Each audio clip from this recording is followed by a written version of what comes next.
साथियों, जैसा कि आप सभी लोग जानते हैं कि इस देश में एक लंबे समय से जाति आधारित जनगणना और ओबीसी की जाति आधारित जनगणना करवाने के लिए एक लंबी लड़ाई देश में लड़ी जा रही है।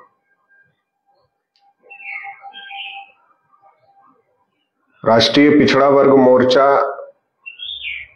के द्वारा भी पिछले कई सालों से लगातार देश में जाति आधारित जनगणना और ओबीसी की जाति आधारित जनगणना होनी चाहिए। इसके साथ ही साथ सभी क्षेत्रों में संख्या के अनुपात में ओबीसी को हिस्सेदारी मिलनी चाहिए। इस बात को लेकर निरंतरता में जाति आधारित जनगणना करो वरना कुर्सी खाली करो परिवर्तन यात्रा चलाने के साथ ही साथ कई बार और लगातार राष्ट्रव्यापी धरना प्रदर्शन, राष्ट्रव्यापी रैली प्रदर्शन और भारत बंद जैसी बड़ी कार्रवाई कई बार करने का काम किया गया। अभी पिछले 9 अप्रैल 2025 को भारत मुक्ति मोर्चा और राष्ट्रीय पिछड़ा वर्ग मोर्चा के संयुक्त तत्वाधान में राष्ट्रव्यापी जेल भरो आंदोलन करने का काम भी हम लोगों के द्वारा किया गया और पूरे देश भर में राष्ट्रीय स्तर पर ये जेल भरो आंदोलन बहुत बड़े पैमाने पर कामयाब रहा और इसके बाद हम लोगों ने इस बात का ऐलान किया कि अगर केंद्र सरकार जाति आधारित जनगणना और ओबीसी की जाति आधारित जनगणना को लेकर और संख्या के अनुपात में हिस्सेदारी को लेकर फैसला नहीं करती है तो 1 जुलाई 2025 को हम लोग भारत बंद करेंगे। निरंतर आंदोलनों का, निरंतर जागृति कार्यक्रमों का और निरंतर चलाई जा रही परिवर्तन यात्राओं से जो पिछड़े समाज के अंदर जागृति और चेतना पैदा हुई, उस जागृति और चेतना ने और जिस प्रकार से पिछड़ा वर्ग अपने हक अधिकारों के लिए लामबंद होने का काम करने लगा और इसका सबक आरएसएस बीजेपी को 2024 के चुनाव में कुछ हद तक सिखाने का काम किया और आरएसएस बीजेपी को पूर्ण बहुमत 2024 के चुनाव में नहीं मिल पाया। लगातार इन आंदोलनों और जागृति कार्यक्रमों की वजह से ओबीसी समाज में जो जागृति हुई तो आरएसएस बीजेपी जैसी पार्टी और संगठन जो कि लगातार जाति आधारित जनगणना का विरोध करते रहे, संख्या के अनुपात में हिस्सेदारी का विरोध करते रहे और इस बात का तर्क देते रहे कि इससे जातिवाद बढ़ेगा और सुप्रीम कोर्ट तक में जाकर जाति आधारित जनगणना का विरोध करते रहे, लिखकर एफिडेविट देने का काम किए कि हम जाति आधारित जनगणना नहीं करेंगे। आज उनको भी इस बात का एहसास हुआ कि अब हिंदू मुसलमान के नाम पर ओबीसी को मूर्ख नहीं बनाया जा सकता है। अब हिंदू मुसलमान के नाम पर ओबीसी मूर्ख बनने के लिए तैयार नहीं है और ओबीसी को जाति आधारित जनगणना चाहिए, ओबीसी को ओबीसी का हक अधिकार चाहिए और यदि हम ओबीसी की जाति आधारित जनगणना का विरोध करेंगे, ओबीसी की हिस्सेदारी का विरोध करेंगे तो ओबीसी हमको आने वाले चुनावों में और बड़ा सबक सिखाने का काम करेगा। इस भय की वजह से, लगातार बढ़ते आंदोलन के प्रभाव की वजह से आरएसएस बीजेपी जैसे ब्राह्मणवादी पार्टी और संगठनों को आंदोलन के सामने झुकना पड़ा और इस बात का फैसला करना पड़ा कि अब हम लोग जाति आधारित जनगणना करेंगे। कल केंद्र सरकार की कैबिनेट ने यह प्रस्ताव पास किया कि अब जो आम सेंसस होगी, आम जनगणना होगी, उसके साथ ही जाति आधारित जनगणना किया जाएगा। निश्चित रूप से जाति आधारित जनगणना को लेकर आंदोलन कर रहे सभी कार्यकर्ताओं, पदाधिकारियों, शुभचिंतकों के द्वारा जो प्रयास किया गया, जो कोशिश की गई, उसकी ये बड़ी जीत है कि आरएसएस, बीजेपी जैसे मनवादी संगठन घुटने टेकने के लिए मजबूर हो गए। इसके लिए निश्चित रूप से इस आंदोलन को प्रत्यक्ष अथवा अप्रत्यक्ष रूप से सहयोग करने वाले सभी लोग धन्यवाद के पात्र हैं और बधाई के पात्र हैं। अगर ये जनगणना अब होती है तो ये आजाद भारत में एक ऐतिहासिक बात होगी और आजाद भारत में ये पहली बार ऐसा मौका आएगा कि जब जाति आधारित जनगणना को आम जनगणना में शामिल किया गया है। इसके पहले जब देश आजाद नहीं था, जब देश गुलाम था, तो अंग्रेज जाति के आधार पर जनगणना करते थे। 1931 तक यह सिलसिला अंग्रेजों के द्वारा जारी रखा गया। 1941 में द्वितीय विश्व युद्ध होने की वजह से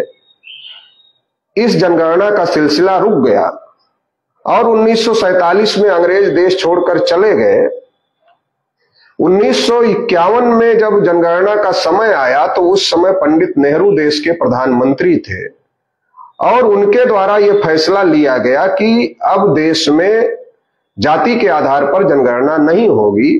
और इस जाति के आधार पर जनगणना बंद कर दी गई। 1951 के बाद 1961 में जब जनगणना का समय आया,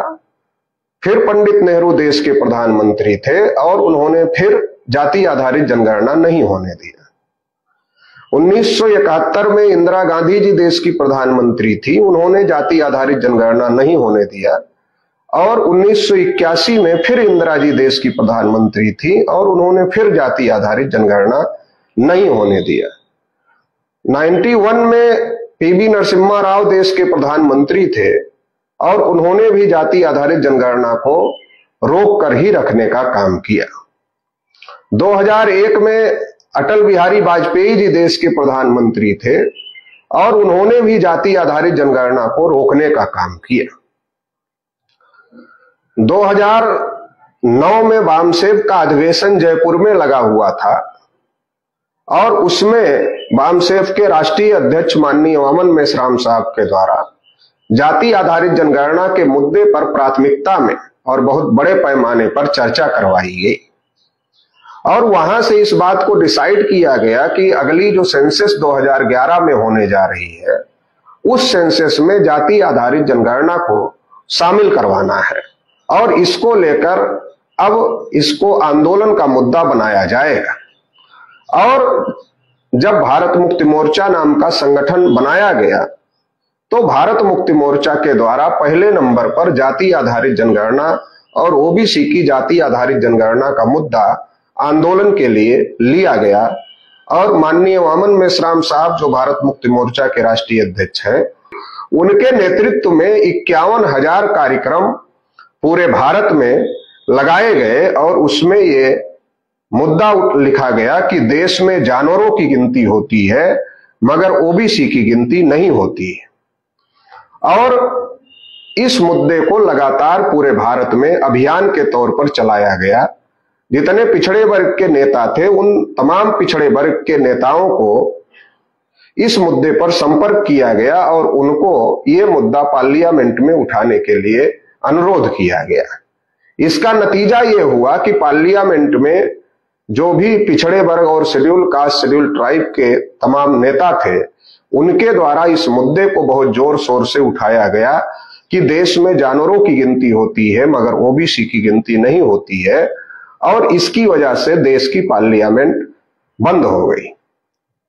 मनमोहन सिंह जी देश के प्रधानमंत्री थे, वो सामने आए और उन्होंने ऐलान किया कि अब हम लोग जाति आधारित जनगणना करें। पूरे देश के लोगों को ऐसा लगा कि हम लोग जो कोशिश कर रहे थे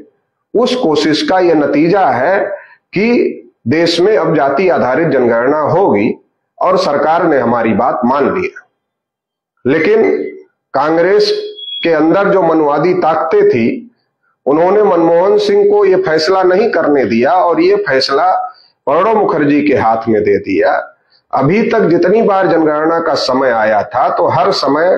ब्राह्मण प्रधानमंत्री होते थे और वो फैसला करते थे और उन्होंने आजाद भारत में जनगणना को रोक कर रखा हुआ था। मनमोहन सिंह के समय में ऐसा लगा कि मनमोहन सिंह जी सिख है और गैर ब्राह्मण प्रधानमंत्री हैं, वो इस पर फैसला ले सकते हैं, लेकिन प्रणब मुखर्जी को यह फैसला करने का अधिकार कांग्रेस के द्वारा दिया गया और जिसका नतीजा यह रहा कि सोशियो इकोनॉमिक सर्वे के नाम पर ओबीसी को मूर्ख बनाने की साजिश की गई, जिसकी रिपोर्ट भी पब्लिश नहीं की गई। और इस मुद्दे को दबाने के लिए अन्ना हजारे और बाबा रामदेव को मैदान में उतारकर भ्रष्टाचार विरोधी आंदोलन चलवाया गया ताकि जो ओबीसी की जाति आधारित जनगणना का मुद्दा बड़े पैमाने पर राष्ट्रीय राजनीति का मुद्दा बना है उसको दबाया जा सके। और इसका नतीजा रहा कि 2011 में कास्ट सेंसस नहीं हो पाई और ओबीसी को गुमराह करने के लिए जो सोशियो इकोनॉमिक सर्वे किया गया उसका भी मकसद केवल ओबीसी को गुमराह ही करना था और ओबीसी को कोई फायदा उसका नहीं होना चाहिए, इसलिए उसकी रिपोर्ट ना तो कांग्रेस के द्वारा उनके समय में पब्लिश की गई और ना ही भारतीय जनता पार्टी के द्वारा पब्लिश की गई। 2014 में नरेंद्र मोदी देश के प्रधानमंत्री बने। लोगों को ऐसा लगा कि एक ओबीसी का व्यक्ति देश का प्रधानमंत्री बन रहा है, अब जरूर देश में कास्ट सेंसस हो जाएगी, लेकिन नरेंद्र मोदी जी के भी द्वारा भी कोई फैसला नहीं लिया गया और लगातार हम लोगों के द्वारा इस मुद्दे को लेकर लगातार अभियान और लगातार आंदोलन चलाया जाता रहा। हमारे अभियान और आंदोलनों का यह नतीजा रहा कि तमाम विपक्षी दलों को जब इस बात का एहसास हुआ कि जमीनी लेवल पर अब जाति आधारित जनगणना का मुद्दा समाज में एक बड़ा मुद्दा बन गया है, तो उनको भी मजबूर होकर के इस मुद्दे को उठाना पड़ा। और निरंतरता में जो दबाव हमारे आंदोलन का रहा और निरंतरता में बिना कभी रुके हुए, बिना कभी थके हुए जो इस आंदोलन को हमारे कार्यकर्ताओं पदाधिकारियों ने निरंतरता में चलाया और वामन मेश्राम साहब ने इस आंदोलन का नेतृत्व लगातार किया, इस आंदोलन को लगातार चलाने का काम किया, उसका नतीजा ये रहा कि अब केंद्र सरकार को इस बात का एहसास हो गया कि अब जाति आधारित जनगणना किए बगैर उनको वो चुनाव नहीं जीत सकते हैं और इसलिए जाति आधारित जनगणना करने का फैसला कैबिनेट से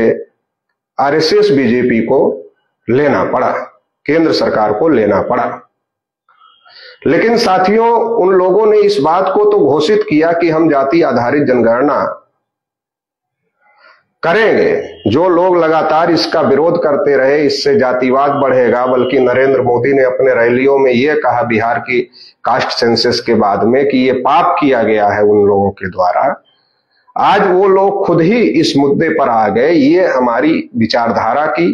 एक बड़ी जीत है कि जिन मुद्दों को हमने उठाया और जिसके विरोध में आरएसएस बीजेपी पूरी तरीके से थी, आज उन मुद्दों पर उनको झुकाने के लिए हम लोगों ने मजबूर किया है। ये हमारे आंदोलन की एक बड़ी जीत है और इसके लिए सभी कार्यकर्ता, पदाधिकारी, शुभचिंतक और जिन्होंने प्रत्यक्ष अप्रत्यक्ष रूप से इस आंदोलन को सहयोग किया है, सपोर्ट किया है, वो सभी धन्यवाद के पात्र हैं और बधाई के पात्र भी हैं। लेकिन इसी के साथ साथियों, सतर्क भी होने की जरूरत है,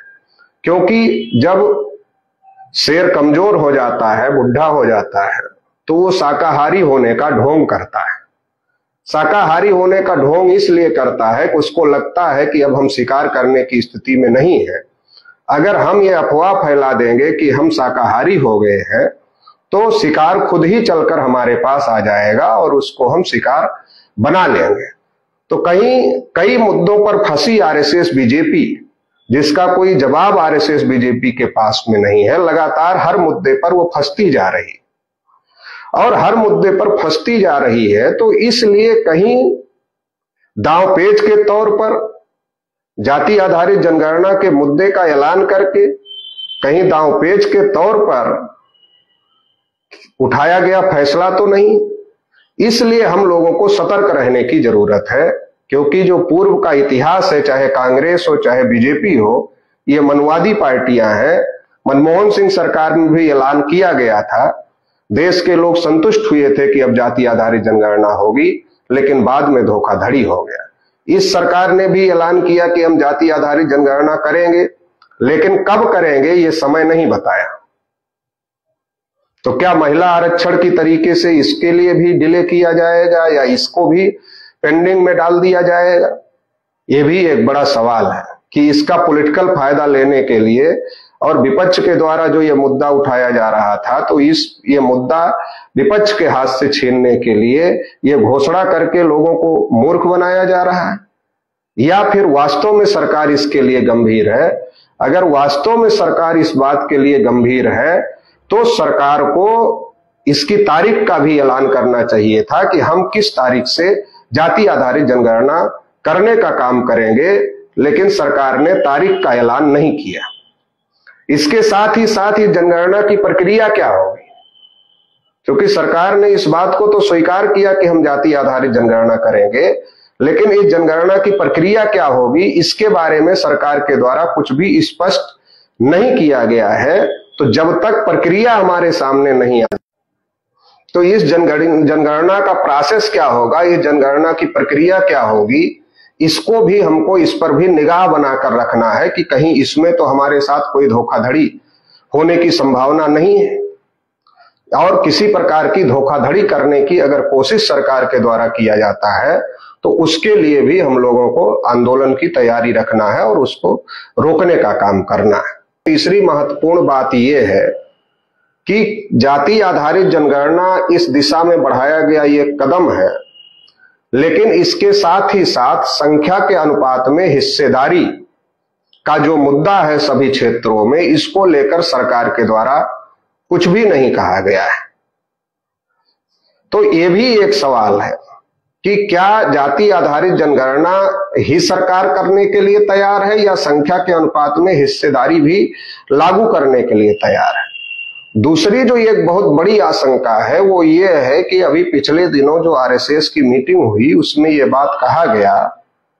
पिछले दिनों आरएसएस की मीटिंग में ये बात कहा गया कि हम, चूंकि अभी आरएसएस को लगता है कि जाति जनगणना के मुद्दे को इग्नोर नहीं किया जा सकता, इसके खिलाफ में जो लेख लिखते थे, इसके खिलाफ में जो बातें करते थे, इसके खिलाफ जो बोलते थे, अब उनको लग रहा कि इसका विरोध नहीं किया जा सकता, तो वो बीच का रास्ता निकाल रहे हैं। तो इसलिए आरएसएस के लोगों ने पिछले दिनों इस बात को कहा कि जाति आधारित जनगणना के हम विरोधी नहीं हैं, लेकिन उसका राजनीतिक उपयोग नहीं होना चाहिए, केवल विकास के लिए उसका उपयोग होना चाहिए। तो कहीं सरकार जाति आधारित जनगणना पर महफिल लूटकर फिर जैसे कांग्रेस ने सर्वे का रिपोर्ट जारी नहीं किया, तो क्या बीजेपी आंकड़े जारी करेगी या नहीं जारी करेगी, ये भी बड़ा सवाल है। क्योंकि वो कह सकती है कि आंकड़े जारी करने से इसका राजनीतिक उपयोग होगा, हम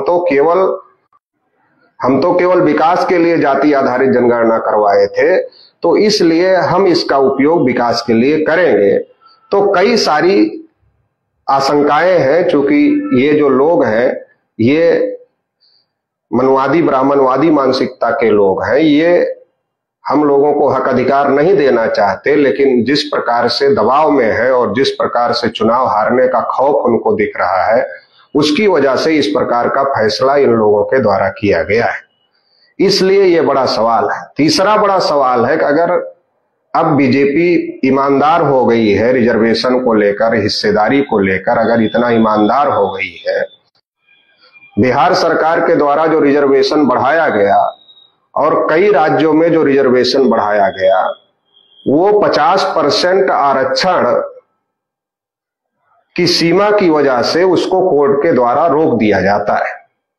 और इसकी वजह से कई राज्यों में 27% आरक्षण भी ओबीसी के लोगों को नहीं मिल पा रहा है। तो क्या सरकार आरक्षण की 50% की जो सीमा है, जो कि ईडब्ल्यूएस आरक्षण लागू होने के बाद अपने आप पहले ही समाप्त हो चुकी है, लेकिन ओबीसी आरक्षण के लिए अभी भी वो सीमा रुकावट बनी हुई है, 50% आरक्षण सीमा को खत्म करने के लिए कानून लाएगी या तमाम राज्यों में जो रिजर्वेशन बढ़ाया गया उसको संविधान की 9वीं अनुसूची में डालकर न्यायिक हस्तक्षेप से मुक्त करेगी। एक और भी बड़ा सवाल है कि क्या सरकार ईमानदार है, और अगर ईमानदार है तो जिस प्रकार से सरकार सभी चीजों को बेचने का काम कर रही है, जब गवर्नमेंट सेक्टर ही नहीं बचेंगे तो संख्या के अनुपात में हिस्सेदारी और रिजर्वेशन कहां पर मिलेगा? तो ये भी बड़ा सवाल है। तो क्या सरकार निजीकरण को रोकने के लिए कानून लाए? चूंकि आज की तारीख में निजी क्षेत्र में आरक्षण एक बड़ा मुद्दा है, तो इस प्रकार से कई सवाल है जिसका जवाब आरएसएस बीजेपी के लोगों को देना चाहिए कि देश में वो वास्तव में उनका मन बदल गया है या फिर वो राजनीतिक मजबूरी के तहत और किसी मुद्दे पर फंसे होने की वजह से वो इस प्रकार की प्रतिक्रिया दे रहे हैं, इस प्रकार के फैसले कर रहे हैं। तो निश्चित रूप से हम लोगों को सतर्क रहने की जरूरत है, क्योंकि जो लोग इतिहास में हमारे साथ धोखेबाजी किए हैं वो वर्तमान में भी धोखेबाजी कर सकते हैं। इस बात को लेकर सतर्क रहने की जरूरत है, निगाह बनाकर रखने की जरूरत है और अपना जो राष्ट्रव्यापी आंदोलन है उसको मजबूत करने की जरूरत है। अभी हमारा आंदोलन मजबूत हुआ तो जाति आधारित जनगणना पर सरकार को झुकना पड़ा। आगे आने वाले समय में ईवीएम पर भी सरकार को झुकाने का काम हम लोग करेंगे। इसलिए अभी जो 1 जुलाई का भारत बंद है, क्योंकि अभी जाति आधारित जनगणना हुई नहीं, केवल घोषणा हुई है और तमाम मुद्दों पर सरकार का कोई स्पष्ट रुख नहीं है, इसलिए ईवीएम को लेकर भी, जाति आधारित जनगणना और संख्या के अनुपात में हिस्सेदारी को लेकर भी हमारा जो आंदोलन है ये लगातार चलता रहेगा। और 1 जुलाई 2025 को जो भारत बंद है उसकी तैयारी एक नई ऊर्जा के साथ, एक नई ताकत के साथ कार्यकर्ताओं को पूरे देश भर में करना चाहिए और इस लड़ाई को और ज्यादा मजबूत करना चाहिए, क्योंकि निरंतर दबाव बनाने से ही, निरंतर जागृति और आंदोलन के माध्यम से दबाव बनाने से ही हम इस देश में अपने हक अधिकार हासिल कर सकते हैं। जाति आधारित जनगणना सरकार ने मान लिया, ये हमारी उद्देश्य की दिशा में, हमारे मंजिल की दिशा में बढ़ा हुआ ये कदम है, लेकिन ये आखिरी कदम नहीं है, अभी आगे बहुत लड़ाई है।